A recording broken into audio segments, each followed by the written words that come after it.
Abi Hurairah radhiyallahu anhu qala. Hadis ini disampaikan oleh sahabat Abu Hurairah, semoga Allah meridai kepadanya. Perhatikan, qala, beliau menyampaikan. Qala Rasulullah sallallahu alaihi wasallam. Rasulullah sallallahu alaihi wasallam pernah menyampaikan satu ketika, thalathatun, ada 3 golongan. Cuma 3 golongan. La turaddu da'watuhum, tidak mungkin ditolak doanya Allah. Jadi kalau berdoa dikabulkan, berdoa dikabulkan, berdoa dikabulkan. Allahumma shalli ala Muhammad. Siapa mereka? Satu, al-imamul adil. Para ayah tolong fokus. Al-imamul adil. Para pemimpin yang adil. Jangan bayangkan presiden dulu, ya, menteri, bupati. Ayo, para ayah sebagai pemimpin di rumah tangganya. Kalau antum adil, ya, antum adil itu Masya Allah. Saat mengangkat tangan berdoa itu sulit bagi Allah untuk menolaknya. Tidak mungkin ditolak kalau adil. Ibu nggak usah khawatir, saya nggak akan bahas tentang An-Nisa ayat yang ketiga itu. Ini adil yang lain. Jangan jauh-jauh Pak ya. Jangan jauh-jauh nih. Adil itu definisinya, singkatnya menempatkan sesuatu pada tempatnya. Saya sering berikan contoh begini. Bapak kerja di kantor, ya. Saat Anda bekerja, jadikan diri kita sebagai seorang karyawan. Jangan jadi orang rumah. Di masalah-masalah di rumah, ketika masuk pintu kantor, simpan di luar rumah. Ya. Jadi jangan sampai perasaan kita sebagai seorang ayah yang sedang ada masalah di rumah tangga, dibawa ke kantor, itu tidak adil.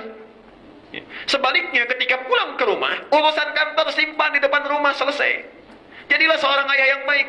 Anda boleh jadi direktur, jadi pengusaha yang hebat, itu di kantor. Sampai rumah, anak kita itu tidak mengharap apapun kecuali ayah. Istri hanya mengharapkan seorang suami yang datang, bukan yang lain. Ya. Di Anda jangan bawa urusan pekerjaan ke dalam rumah, simpan di luar, itulah adil. Begitu dibuka pintu rumah, Masya Allah, anak kita itu akan berteriak, bukan memanggil kita dengan manajer, direktur, bukan dengan pengusaha. Saya kalau pulang ke rumah, begitu dibuka pintu, anak sudah lari. Buya! Dia nggak manggil Ustaz. Langsung minta digendong. Diangkat di pundak, langsung diangkat. Sudah main kuda-kudaan. Selesai. Ya. Jam berapa pun pernah menunggu itu. Pernah menunggu. Masya Allah, menunggu sampai malam. Padahal biasanya tidur jam 7, jam 8. Ini tahu saya pulang kapan. Dia tidur lebih cepat siang. Malamnya menunggu. Malam menunggu. Bayangkan, jam setengah 10 masih ditunggu. Begitu datang saya. Dalam suasana capek, ya main bola yuk katanya. Tengah malam itu. Pernah saya janji saya datang besok insya Allah. Nah, terlambat saya datang. Begitu masuk kamar mau tidur, anak saya bilang yang 2 tahun turun katanya. Turun, diminta turun, saya diminta tidur di lantai. Konsekuensi tidur di lantai. Sudah. Ya. Masya Allah. Jadi anak kita itu tidak mengharapkan apapun. Jadilah ayah yang baik di rumah. Jadi suami yang baik sudah selesai, simpan di luar. Begitu kadang-kadang Anda masuk, salah caranya. Keadaan kita di kantor masih dibawa ke rumah. Pintu dibanting. Salah apa pintu? Yang masalah di kantor, yang dibanting pintu. Allah. Pak, ya sehat? Sudah, nanti saja. Wah, Papa main yuk. Diam kamu. Ah, salah apa itu? Masya Allah. Itu bukan adil namanya. Makanya masalah nggak pernah selesai. Minta nggak selesai, minta nggak selesai. Karena kita tidak menempatkan dengan baik, Pak. Ya. Ibu tenang saja, ibu bisa bahagia. Nanti kita angkat lagi Pak tentang ibu. Ya. Itu adil. Jadi kalau antum mengangkat tangan, Masya Allah, anugerah turun, jawaban turun. Tempatkan sesuatu pada tempatnya. Hati-hati, hati-hati ya. Yang kedua, nah ini poinnya. As-shaima hatta yuftira. Orang puasa sampai dia buka. Tidak ditolak doanya. Orang puasa sampai dia buka. Bahkan perhatikan hadis qudsinya di Al-Bukhari Kitabus Siyam nomor hadis yang ketiga. Ya, saya wasiatkan tolong punya buku ini. Saya sudah serahkan. Silahkan dikopi sebanyak-banyaknya. Ya. Perhatikan. Allah menyanjung orang puasa. Yatruku ta'amahu, orang makan dia tidak katanya. Wasyarabahu, orang minum dia tidak ya Allah.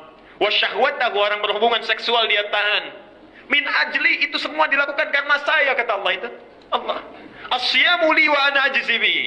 Setiap dia puasa dilakukan karena saya, maka saya akan balas berapapun tanpa batasan apa yang dia butuhkan. Berapapun tanpa batasan. Yuk saya ilustrasikan sederhananya. Bapak ibu punya yang bantu di rumah. Masya Allah kita minta bangun 4:30, dia bangun 2:30. Dibereskan, minta yang depan saja dibereskan semuanya. Yang tidak minta disapu, dipel, dibersihkan luar biasa. Di luar rata-rata. Satu kali datang pada kita, Pak, Bu, maaf ini anak saya mau ulangan, kurang ujian pendaftaran 250.000. Kita mampu untuk memberi. Diberi tidak? Berapa? Bisa 500. Bisa 500. Masya Allah. Apatah dengan Allah yang tidak punya batasan? Ketika Allah memuji hambanya, Masya Allah, ini ada orang makan dia tidak. Ada orang tidur dia bangun malamnya. Masya Allah. Ada orang diam dia baca Quran. Kata Allah, Masya Allah, as-saima hatta yuftira. Ayo mau minta apa sekarang? Terutama saat buka, setelah semua itu dilakukan, lalu kita meminta kepada Allah, seakan-akan menagih dengan bahasa yang lembut.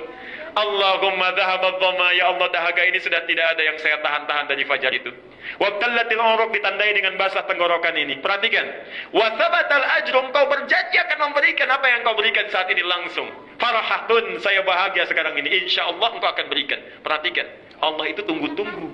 Mau minta apa sekarang?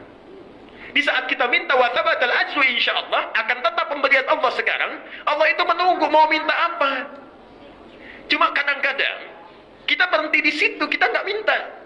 Karena panah setan langsung masuk ke mata kita. Kolok sudah direncanakan. Kalau nggak cepat dimakan dingin. Jus buah sudah menunggu. Akhirnya sudah selesai di situ. Bismillah, minum, makan, ke masjid, doa belum. Ya. Padahal doa-doa itu ditunggu oleh Allah Subhanahu Wa Taala. Jadi mulai sekarang sunnahnya. Selesai itu, mukaddimah kita makan kurma dulu, sunnah kurma dulu. Ya. Nggak ada kurma air putih. Teh manis urutan ketiga. Ya, urutan ketiga. Jadi kurma, nggak ada kurma air putih. Itu sunnahnya. Ya, baru setelah air putih misalnya silahkan mau teh manis, mau bakwan, macam-macam. Ini kadang-kadang saya lihat di Al-Ihsan takjilnya keliru itu makannya. Risoles dulu. Begitu risoles, kurma belakangan. Risoles teh manis ya, untuk menghilangkan celah pakai air putih. Setelah sholat makan kurma, gitu ya. Itu terbalik. Ya.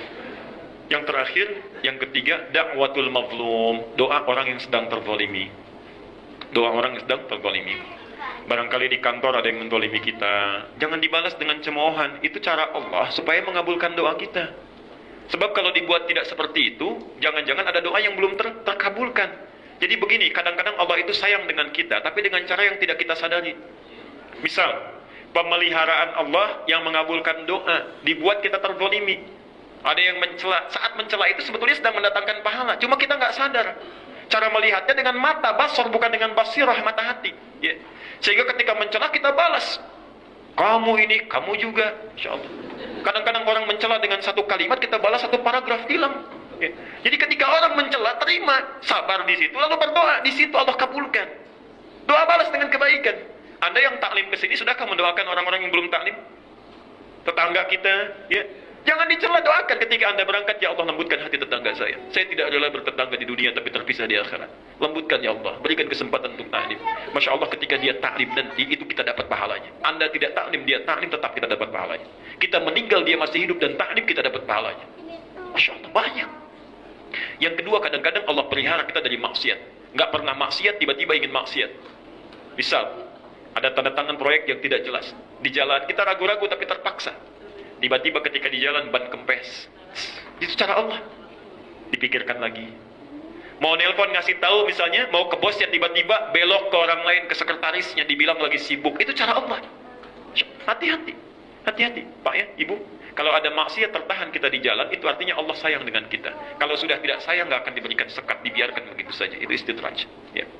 Saya kira itu untuk bahasan hari ini.